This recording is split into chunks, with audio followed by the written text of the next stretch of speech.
Hey, gang, you're in the darkened room. Yeah, that's right. And we have merch now. Check it out. Link is in the description. We have t-shirts. We have hoodies. Yeah, put us on your body. Damn straight. And also hit the like button.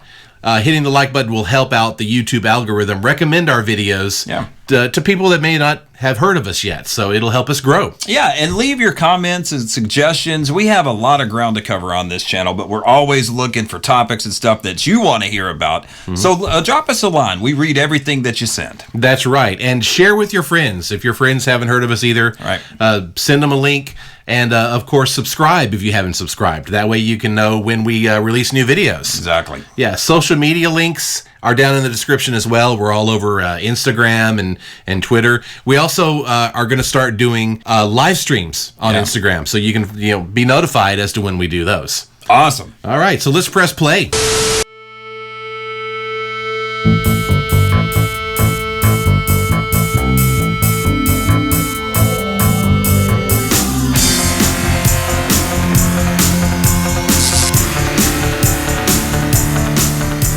Hello and welcome to the darkened room of music conversation. I'm Darren. And I'm Chris. And in the years 1976 and 1977, a funny thing started happening to album sales. Yeah, it's like this was the first couple years where it really launched the blockbuster album. That is true. The million-plus seller. Yeah. And we're gonna talk about why that happened, or throw out some theories there. Yeah, it's like, why was it not until this moment that albums were not certified as million sellers? Exactly, and I think we have a lot of stats, hopefully in a cool way, where you're going to learn something today, because it's very interesting. Exactly right. Yeah. Okay, so as we always do when we focus on a period of time in music history, we're going to start out with who was born these years, in 76 and 77. So starting out in 76, Cameron, Feist, Ja Rule, Blue Cantrell, Chester Bennington of Linkin Park, who's now no longer with us. No longer with us. Martha Wainwright, Blake Shelton, Scott Avett, Plies, Ben Gibbard, Busy Bone, Martin Solveig, and yes, Taylor Hicks. Taylor Hicks? Yeah. Now in 77, we had a real baby boom that year. Listen to who was born that year. We have Shakira, Daddy Yankee, Gavin DeGraw, Chris Martin of Coldplay, Bubba Sparks, Joe Bonamassa, excellent blues guitarist. No doubt. Pusha T, Kanye West, Kenny Wayne Shepherd, Jason Mraz, Danger Mouse, Ludacris, 2 Chainz, Fiona Apple, The Dream, Young Jeezy, John Mayer, Steve Aoki, and Imogen Heap. Wow.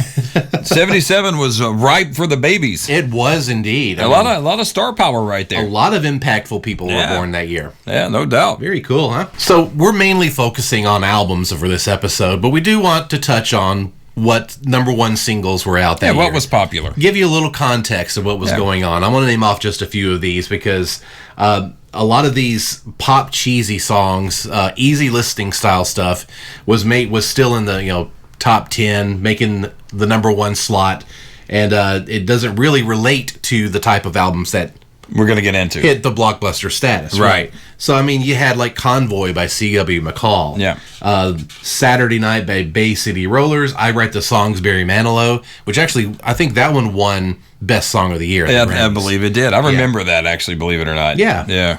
And then you had some of the disco stuff creeping in, like theme from SWAT. So that was in the chart. Disco Lady by Johnny Taylor. Yeah. Welcome Back, John Sebastian. I like that song. That was a theme song, of course. You had Boogie Fever by the Silvers. Love Hangover, Afternoon Delight, Starland Vocal Band. Yeah. And then in 77, let's just move on. Oh yeah, I forgot Disco Duck was in that as well. Yeah. I like Disco Duck.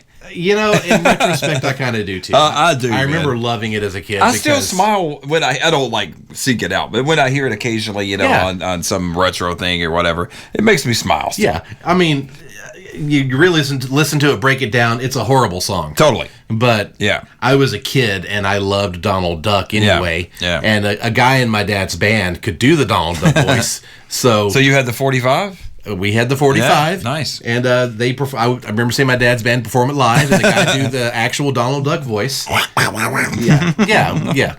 That was pretty close. 77, you had Torn Between Two Lovers. Yeah. Kill me. This was the year that not the original, but the Barbra Streisand version of A Star Is Born came out. So the theme from that was in the top. You had Dancing Queen, which is fantastic. Great song. Yeah.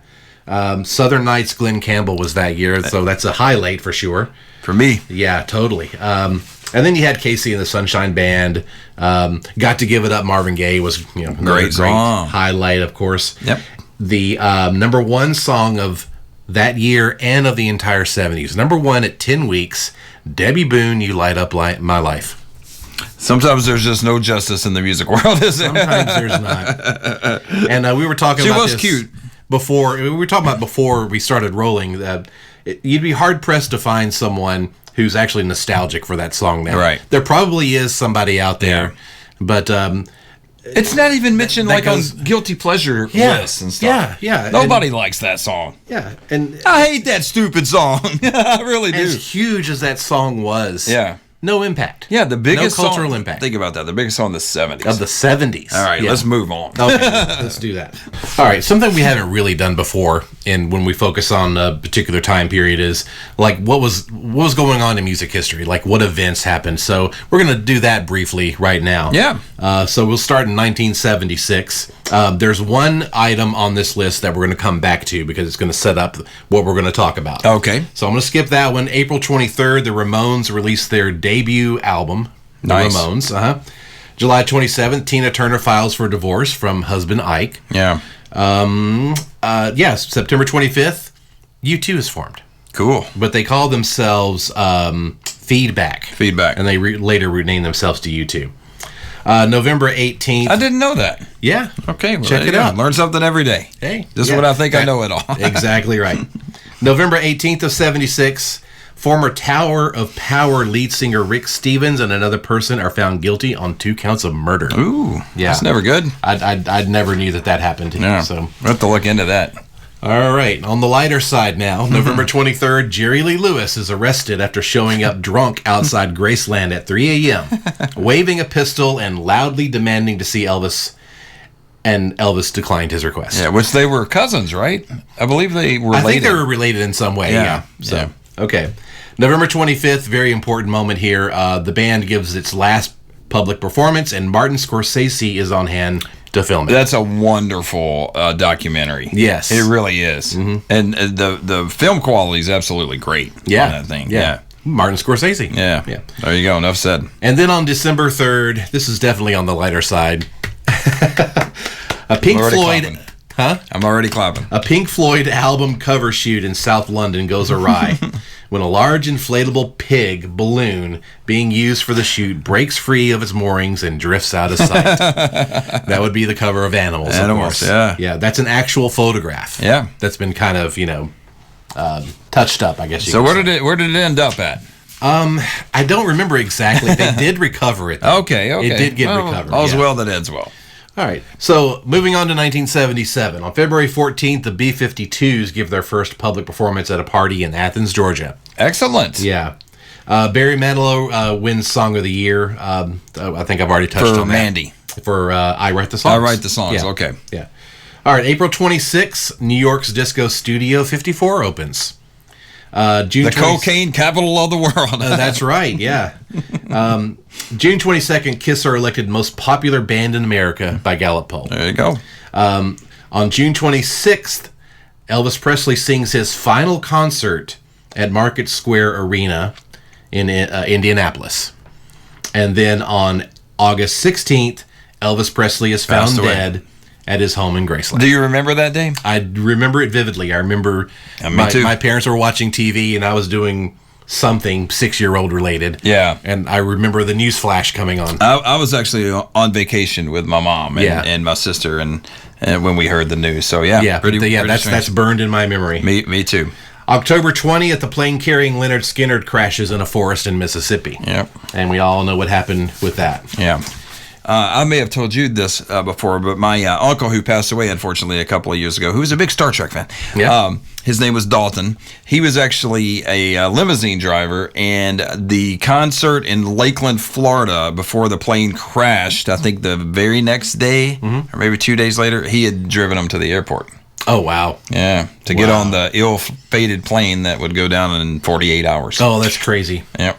Yeah, imagine being him and then hearing that news later. Yeah. Right? I can't fathom that. Crazy. Yeah. And I believe he had said that he had overheard them saying that they needed to get the plane serviced or something like that. Yeah. Yeah, that had always stuck with him. I remember hearing that in documentaries. Yeah. Yeah. Wow. Interesting. Very cool. Yeah. And then on December 14th, Saturday Night Fever appears in movie theaters. Cool. Yeah. And also the soundtrack is released as well right there at the end of the year. All right. So that was a pretty eventful year. So the one event that I wanted to get to on this list that I left at the beginning, going back to February 24th, 1976, the Eagles' Greatest Hits, 1971 to 75.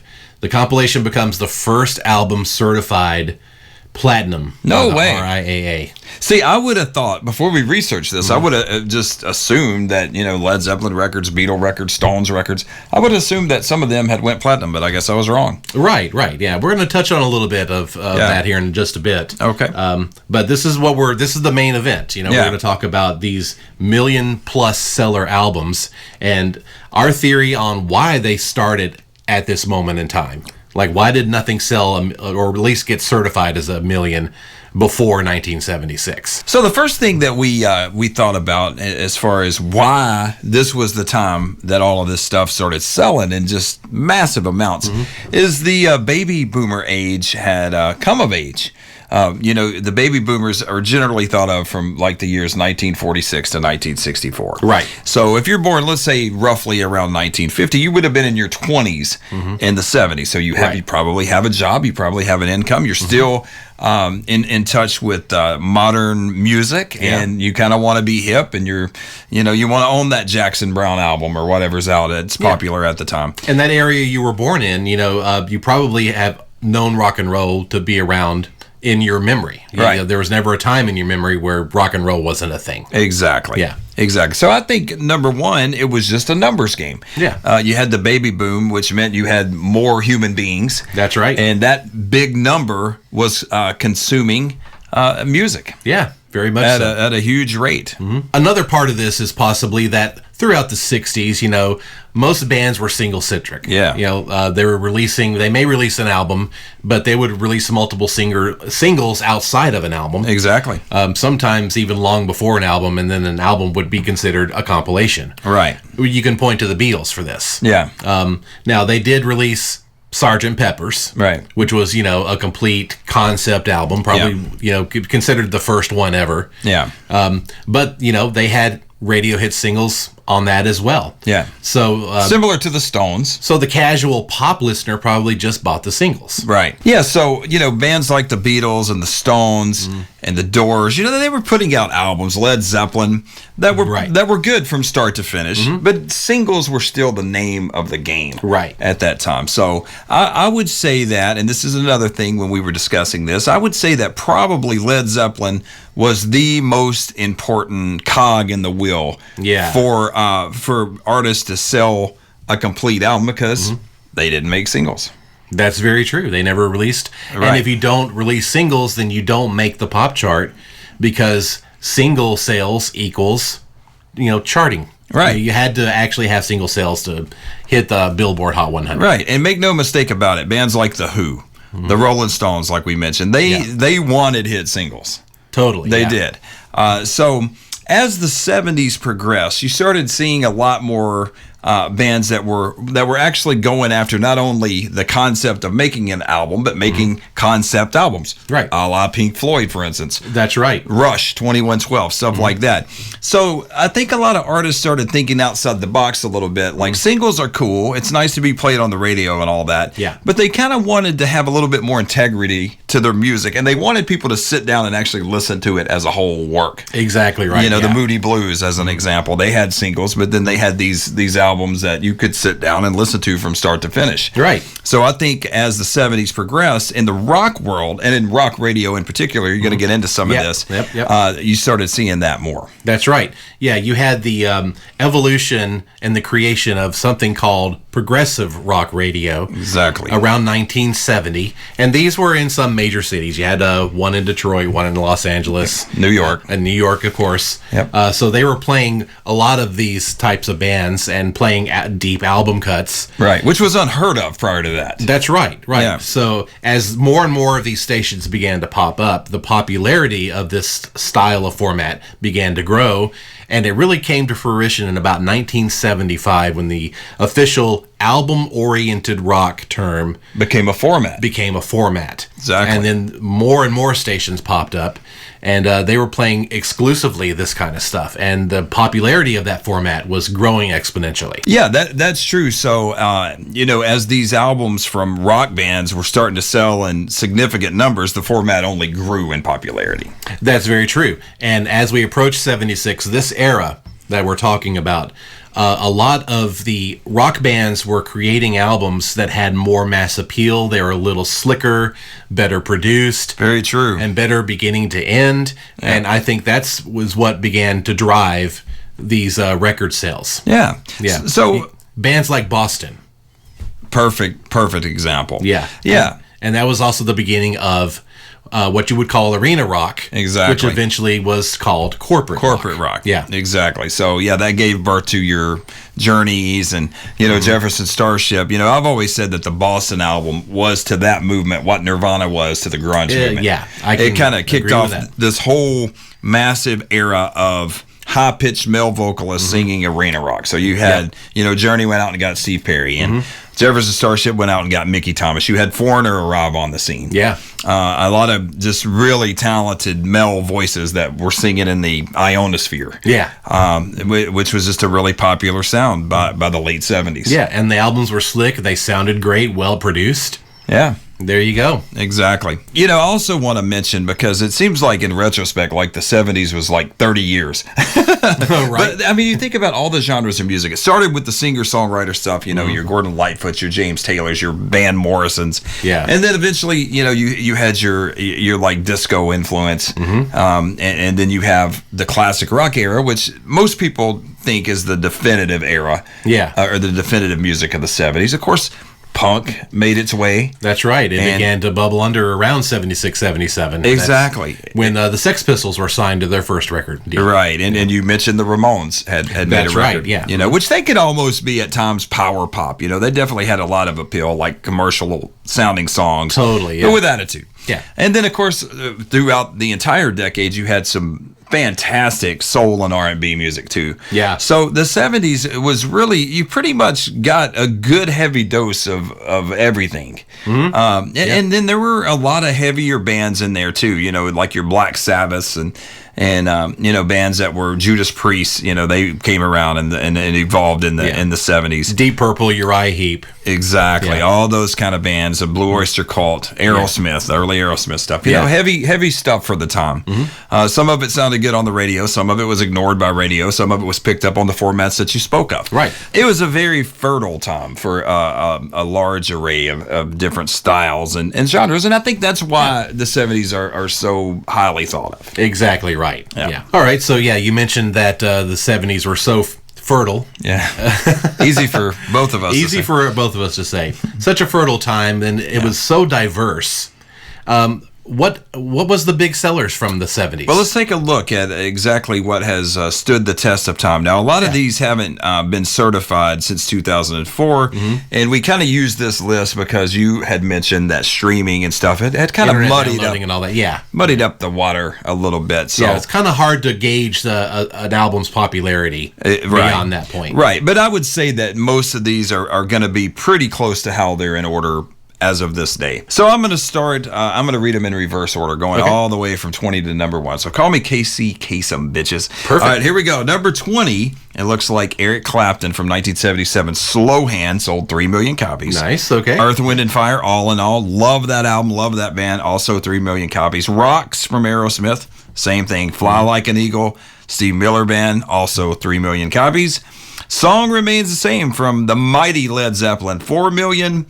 Star is Born. You had mentioned that earlier. The Barbra Streisand Chris Christopherson movie. 4 million total sales from the soundtrack of that one. Pink Floyd, one that's near and dear to both of us. Animals. Yeah. 4 million.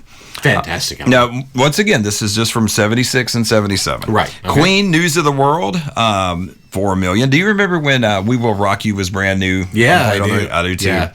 Bob Seger, Live Bullet. People have no idea how popular Bob Seger was back then. Oh, yeah. 5 million copies. We also have Silk Degrees. Now, that one shocked me. 5 million copies of Boz Scaggs' Silk Degrees. Wow. I mean, it had some big hits on there. You know, Low Down, of course, and Lido, the Lido Shuffle. So, yeah, 5 million. Not shabby. Foreigner's self-titled album. We talked about them earlier. 5 million copies. Frampton Comes Alive. 6 million copies. Night Moves by Bob Seger. Also 6 million copies. Yeah. AC/DC, Dirty Deeds, Done Dirt Cheap, 6 million also. All right. Running on Empty by Jackson Browne. 7 million copies of that thing was sold. Wow. Very impressive. It's a great album. It really is. Now we get into the big dogs right here. Billy Joel, 10 million copies of The Stranger. The Stranger, wow. Yep. Meatloaf, 14 million copies of Meatloaf. Bat Out of Hell. Yep. Wow, that one kind of surprises me. Me too. Yeah. That sounds awfully high, but hey. There you go. Can't argue with facts. Hotel California, 15 million. Boston, the self-titled album that you spoke of. That's right, and it's pretty easy to understand. At number 2, sold 17 million. So it's, the industry, the music business has always been a case of follow the leader. Yeah. When you sell those kind of numbers, they're going to try to sound and sign stuff that sounds just like it. Right. And then the number 1 album during this time frame, 76 to 77, was the mighty Fleetwood Mac and Rumors. That's not a surprise. 19 million copies. So I'm sure it's way over 20 million. And that album will never die. I really believe that. They'll be studying that 100 years from now, what made that album so great. Yeah. So its latest resurrection was on TikTok. Of all the things. Yeah. Exactly. And it recharted and everything. It did, so, yeah. So as you could tell, 76 to 77 was a very important time in music. And I think it did have a lasting impact on it because all of a sudden you saw a big explosion of the record labels going out signing anything that sounded like any one of these bands that they thought could make some money for them. And then just the lasting legacy of the music itself is absolutely phenomenal. Yeah. And you heard a little bit of everything in there, but you heard mainly classic rock artists that sold to this level. And a lot of the baby boomers that were of age in that year, in those 2 years, that's what they were consuming. That's what they were buying. Exactly. And think about this, too. This is just a thought that came to mind. 5, 6, 7 years later, those same people started to buy compact discs. This is true. And that probably drove these sales up even more because... Blame it on the boomers. This is what they remembered in their 20s and 30s. Yeah. So that's the stuff that they wanted to own again on CD. And one more thing that I want to add about these this list that I just read off.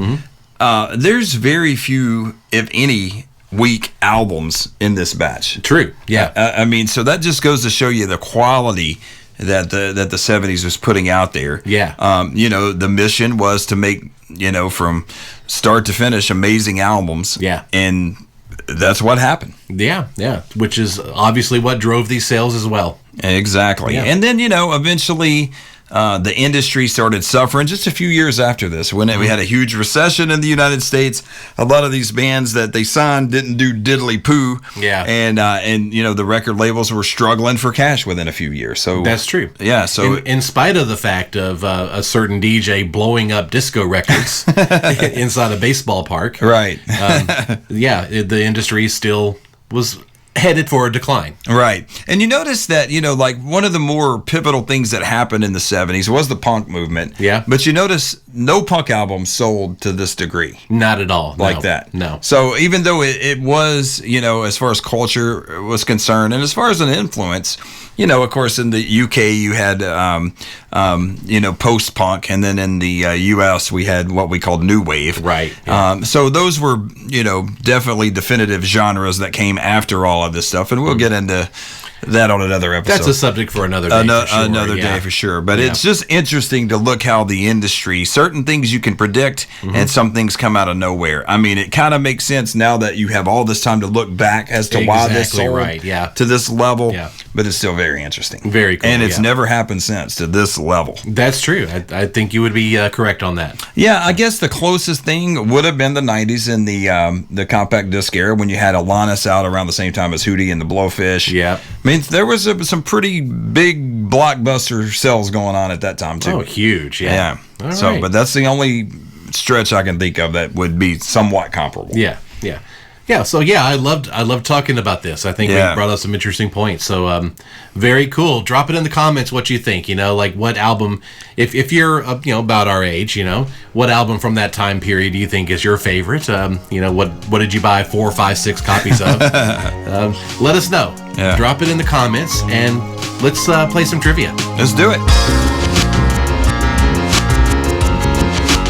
All right, for this game, we're gonna do the Name That Tune DVD. I love this one. 80s edition. Yeah. And what we do on this one, we go into Name That Group, and we keep the sound off so that, we have to name the group by sight and remembering the video. We have no other clues other than what we remember seeing. Okay, well, let's do it. All right, and we're going to do 3 of them. Okay. So we're going to call up the first one. Here we go. All right. David Bowie. David Bowie, yeah. I'm not sure which video this is. I know I've seen it. Yeah, I know I have too.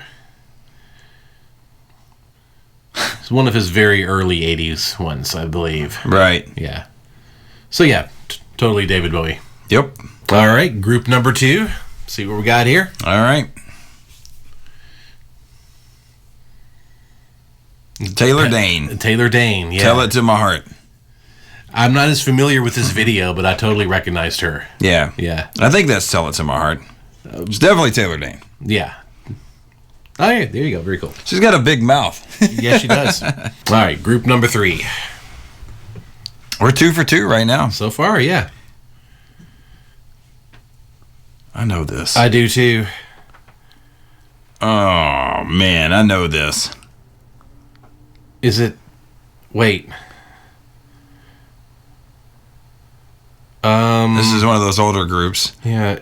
Oh man, I know who this is. That's the dude from Mamas and the Papas. That's John Phillips right there. It's the Beach Boys. Yeah, but I think that was John Phillips in that video right there. Yeah. From the Mamas and the Papas. Yeah. I have to look that up and verify, but we didn't get it right. But it's one of those things, the Beach Boys, They did release stuff in the 80s. They did, and I would have, if it was like from the 60s, I would recognize them instantly. So totally, yeah. And in the 80s, I probably wasn't that interested in the Beach Boys, But now that I know it's the Beach Boys, the guy with the beard, you know, he was in the Kokomo video, right? Yeah. So should had that familiar look. Exactly right. Yeah. So.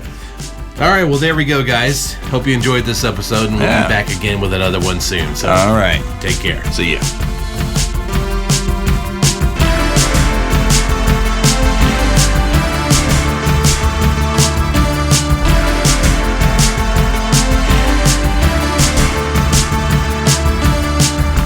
So, it was a really fruitful time.